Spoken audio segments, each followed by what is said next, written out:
เส้นทางบ้านห้วยปูยางแดงนี่อันนี้จะเป็นเทศบาลเมืองเด้อ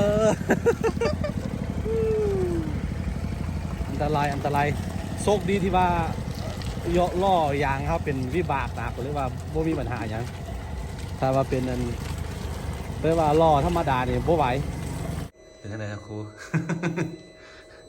พาเมียมาเอ็กโก้มึง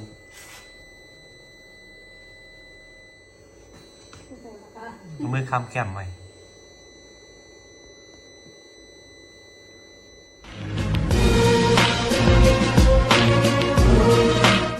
นี่สภาพรถโอ้โห ทั้งวันเลยแล้วจะเข้าไปเส้นทางอันตรายสุดเส้นทางบ้านห้วยปูยางแดงนี่อันนี้จะเป็นเทศบาลเมืองเด้อ อันตรายโชคดีที่ว่าล่อยางเขาเป็นวิบากนะหรือว่าบ่มีปัญหาอย่างถ้าว่าเป็นอันเรียกว่าล่อธรรมดาเนี่ยบ่ไหวอันนี้เป็นล่อวิบากแล้วก็ชิวๆไม่มีปัญหาอย่างเนาะเดี๋ยวลุกเกิดมานี่โอ้ใส่ลุยแหละ วิ่งได้เลยบ่เสือเบิ่งเด้อออกมาจากท้องศพกูแล้วก็ป้ามาทำหากินข้าวแล้ววิ่งได้เลยนะพี่น้องลูกอาคารน้อยต้องเกิดมาเราวิ่งได้เลย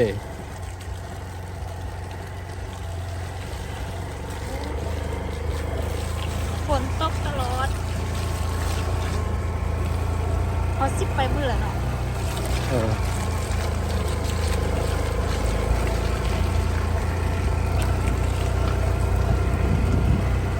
ไปตลาดก่อนได้เอาโอ้ฮัลโหลเส้นทางบ้านเมืองเขาอันนี้เข้าไปห้องหมอมาแล้วก็สิกลับบ้านกันตอนนี้โซ่ก็ทึกน้ำหลายคนแล้วก็บ่มีน้ำมันเครื่องก็ได้ยินเสียงจาดกว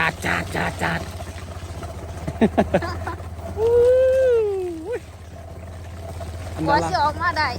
อันตรายเด้อพี่น้องเด้อแล้วก็ไกลโมงแล้วหมอบ่อยู่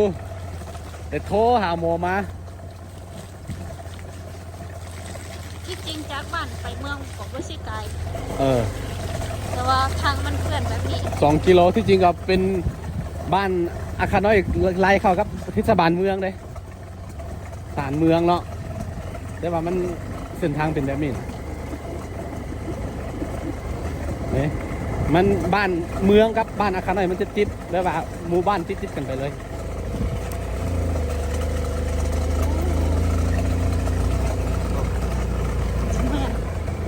อ้โหได้ยินเสียงเอาอะโซ่แห้งแล้ว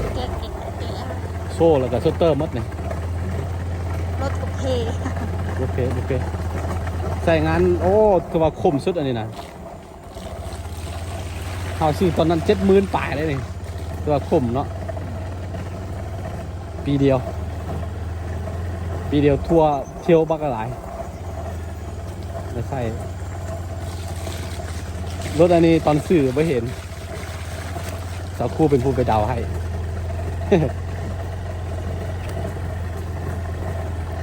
วันนี้แหละอันตรายผู้ใดอยากมาเมืองต้องเบิ้งพี่นะสภาพถ้าฮับได้แล้วก็บ่เป็นยังผู้ใดซื้อมาเป็นไผ่เป็นเคยเมืองต้องเบิ้งไว้เด้อหน้าฝนประมาณนี้แต่ว่าหน้าแรงนี่ ขี้ฟุ้นหน้าฟุ้นก็ดมขี้ต้มหน้าแรงก็ดมขี้ฟุ้นบ่เป็นยัง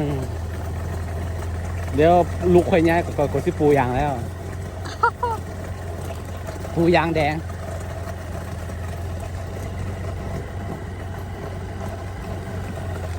โอ้ตั้งใจเข้าน้ำเพราะว่าโซ่มัน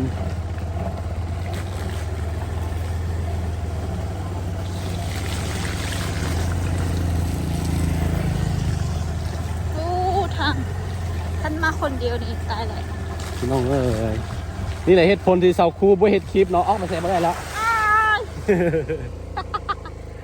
ออกไปใส่ไม่ได้แล้ว ยั นอน พลัดลม นอนเฝ้าบ้านอย่างเดียว เดี๋ยวนี้ยังไปยังมากับเมื่อยละ อ่า เจ็บตัวเจ็บเข่งเกียมที่เกิด นอนตุนไหวเพื่อ เกินลูกแล้วชิบะได้นอน ชิบะได้รับบ่ได้นอนตัวประจักษ์ นี่เส้นทางนี่โอ้โคตรอันนั้นเลยโคตรมึนเนาะแต่ว่าโชคดีไปว่าล่อวิบากนะ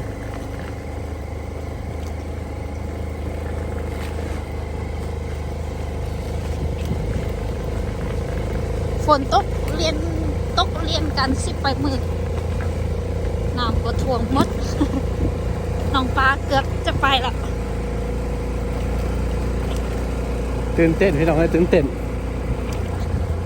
ที่ได้อันลูกสาวแล้วที่ได้เป็นพอคนละมาตรวจไทยหน้าแม่มาเถ ก็ อะ เห็นนะขึ้นมา ทำเทศดูนะครับ ทางฮอดเงินเฮาแล้ว คือน้องปลาดีละ ไอ้สวนโอ้โห นี่ผู้ต้นฮับกับผู้นี้ ไอ้สวนเอายืดขึ้นไอ้ก็ลูกอะไรไอ้ส่วนเลี้ยง ให้มันดมบ้างหัว ไม่ ให้มันดมท้องบ้าง โอ้โห มาพี่มาดิมาฮัลโหล โอ้เส้นทางทุกคน ยืน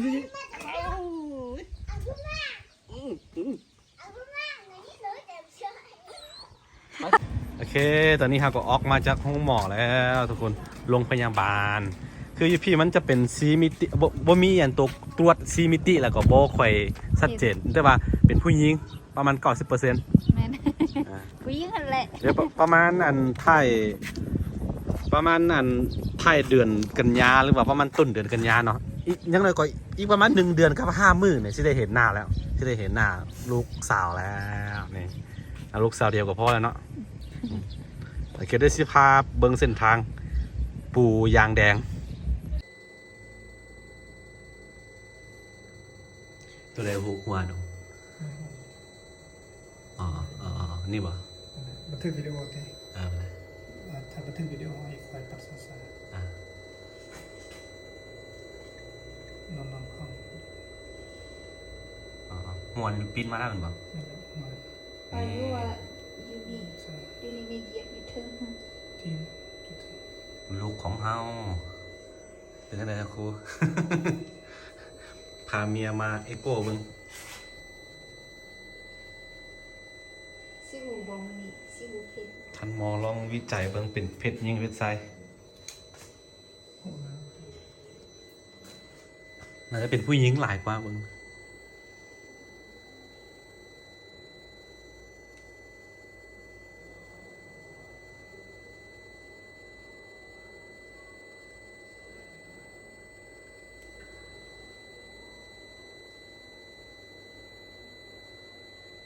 8 เดือนนะบ่บู ำยังไม่ได้เกิด 30เสียที่รถ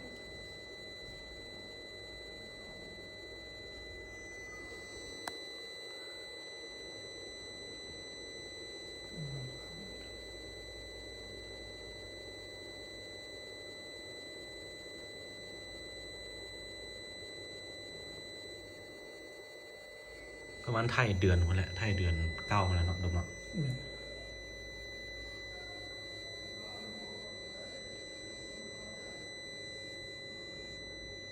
ทำเป็นขาวดำไม่มือทำแกะ อันนี้มือค้ำแก้มมันบ่ เลย อ๋อ ห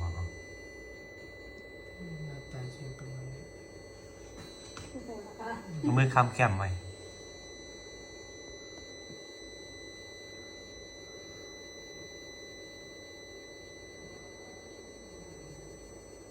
มันเป็นเครื่องขาวดำ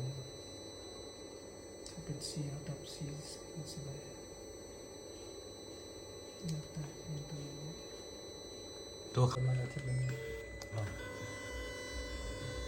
ประมาณกลางเลยเนาะประมาณวันที่10ปลายแล้วว่าวันที่19เนาะ มันจะสูงสุดก็22 23 อ๋อ ต่ำสุดก็15 17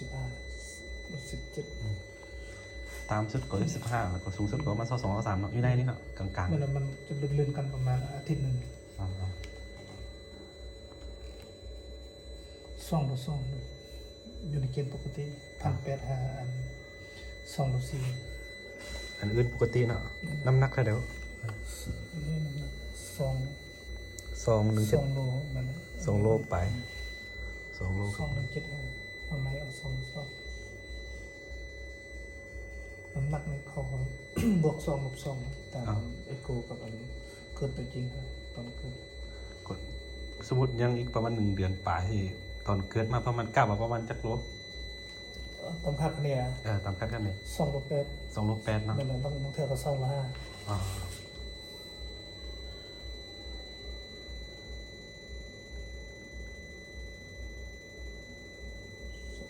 2 ลบ 8